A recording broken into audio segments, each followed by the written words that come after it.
Hello guys, welcome back to my channel. So for today's video, I'm going to make another Christmas decor using cardboard.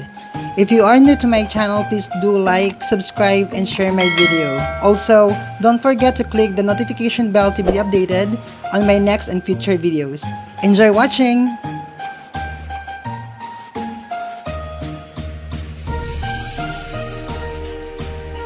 All the materials that I use will be in the description section below.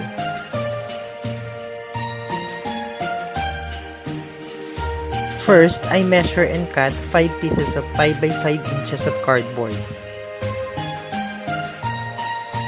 Then, using the masking tape, I connect all the 4 pieces of the square board.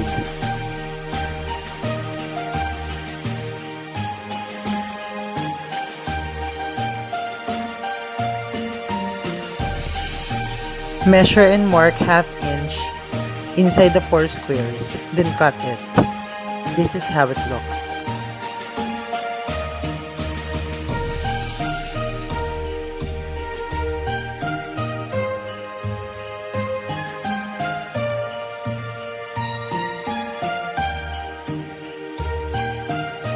Then, connect both ends of the board with the masking tape.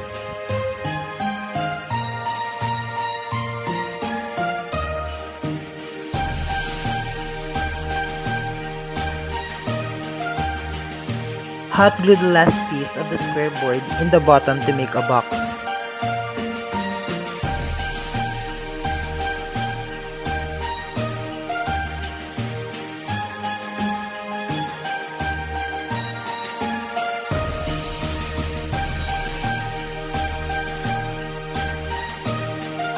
Make a cross pattern and place it in every square to make a window for the lantern.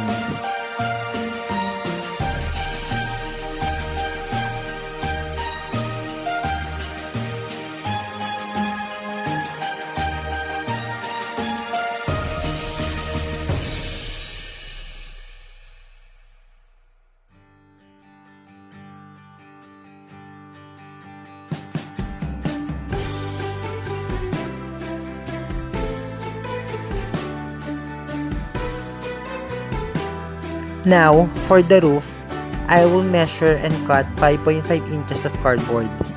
The other piece will measure 6 by 6 inches, and the ½ inch will be bent and be connected to the piece to make a platform for the roof.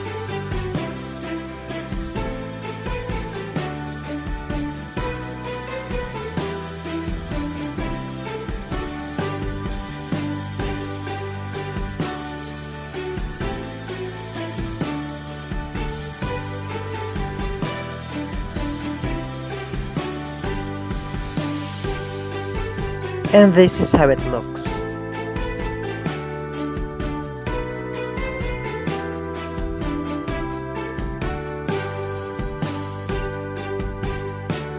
Now, I will cut 4 pieces of lampshade shape of board and connect them.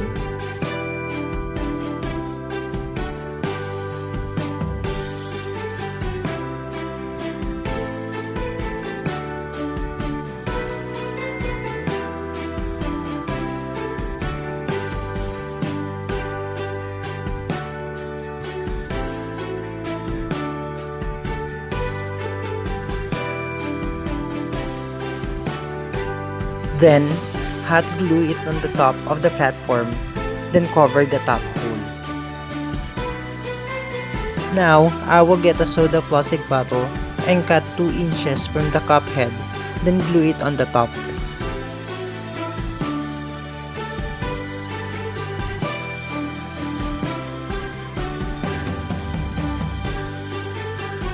I also put square board in the middle of every window of the lantern. I will be using gold spray paint for this project.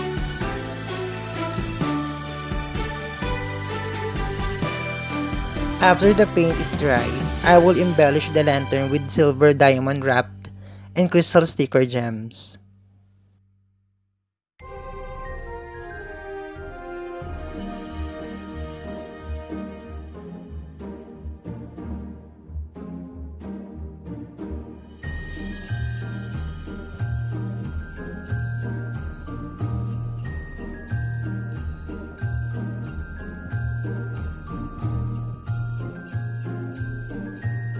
Before we glue the roof, I made a fake candle by using an empty ribbon roll, put some hot glue, then painted it with white for a more realistic look.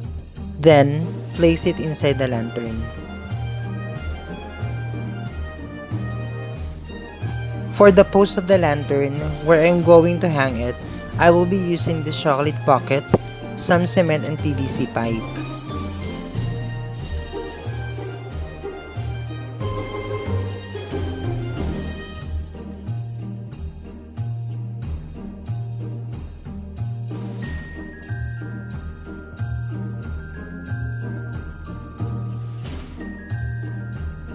First, I make a hole on the lid of the bucket where the pipe passed through.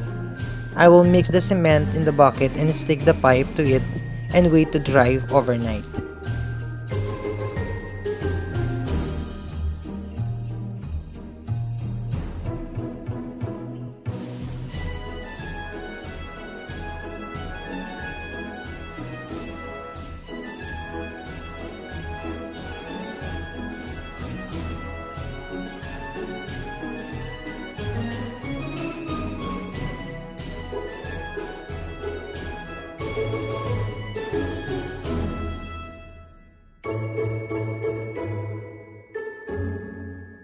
After drying, before I connect the smaller pipe, I will put a circular eye screw in the end of it.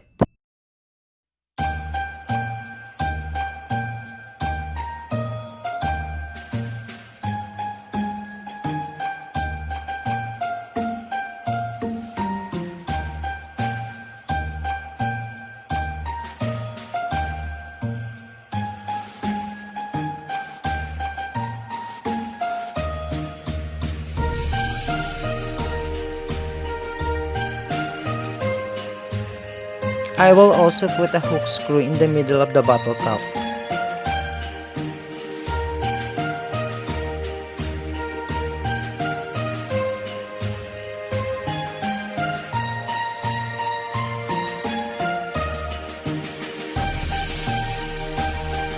I will make a connector wire to connect the two hooks by bending a wire with a small jar.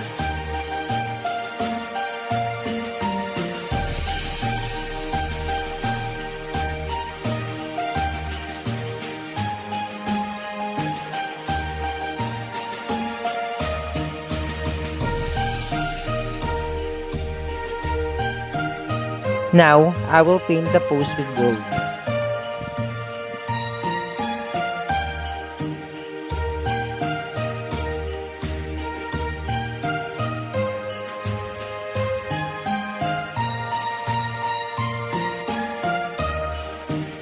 I will cover the pipe hole and put a post brace made of cardboard for more beautiful look. Then paint it.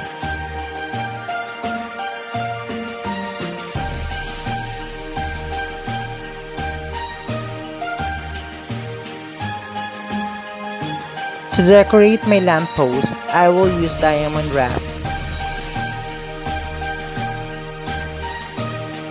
My old garland that will go along like vine, then some ribbons.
I will also put a battery-operated fairy lights for glam look.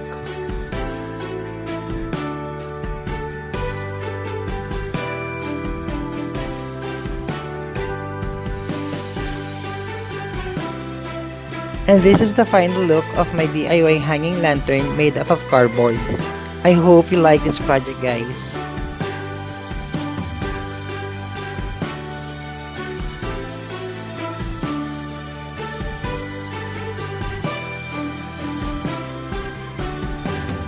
If you have questions related to the project, you may write it in the comments below. You may also help this channel and connect with my other social media accounts. You may send me some craft materials and please share this video to your friends and family. Subscribe and like this video and don't forget to click the notification bell to be updated to my future videos.